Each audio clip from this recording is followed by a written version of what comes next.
চিরদিনই তুমি যে আমার সিনেমার মাধ্যমে দর্শকদের মনে ঝড় তুলেছিলেন পশ্চিমবঙ্গের অভিনেত্রী প্রিয়াঙ্কা সরকার। এরপর বহু সিনেমায় নিজের অভিনয় দক্ষতার প্রমাণ দিয়েছেন এই সুন্দরী। এবার সিনেপ্রেমীদের সামনে সার্ভাইভাল থ্রিলার জনরার চলচ্চিত্র নিয়ে আসছেন প্রিয়াঙ্কা।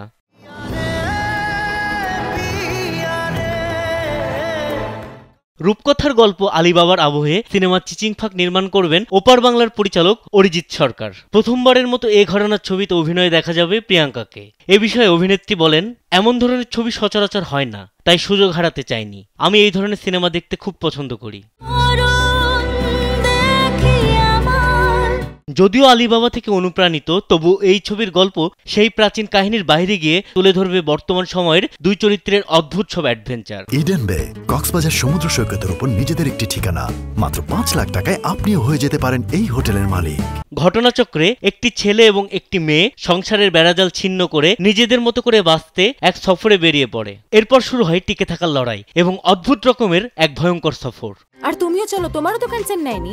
আরে আমার আবার কনসার্ন না কি ধর। এদিকে সিনেমাটির সঙ্গে আলিবাবার গল্পের যোগসূত্র কি, এর রহস্য ফাঁস করতে এখনই প্রস্তুত নয় পরিচালক। তবে গল্পের প্লট সম্পর্কে ধারণা দিতে গিয়ে অরিজিৎ বলেন, আলিবাবার গল্পে কাশেম গুহায় প্রবেশ করে যেমন দরজা খোলার মন্ত্র ভুলে গিয়ে গুহার মধ্যে বন্দী হয়ে যায়, ঠিক এরকম করে আমার ছবিটিতে দুজন ছেলে মেয়ের বন্দী জীবনের গল্প বলার চেষ্টা করেছি আমি।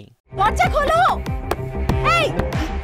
এরই মধ্যে সিনেমাটির অ্যানাউন্সমেন্ট টিজার প্রকাশ পেয়েছে। কনফিউজ পিকচার প্রযোজিত চিচিংফাক সিনেমায় প্রিয়ার সঙ্গে দেখা যাবে দীপক দাসকে। নির্মিতব্য এই সিনেমা নিয়ে বাঙালি মুভি লাভারদের মনে আগ্রহের কমতি নেই। সিনেমাটির মুক্তির তারিখ সম্পর্কে এখনো নিশ্চিতভাবে কিছু জানায়নি নির্মাতা।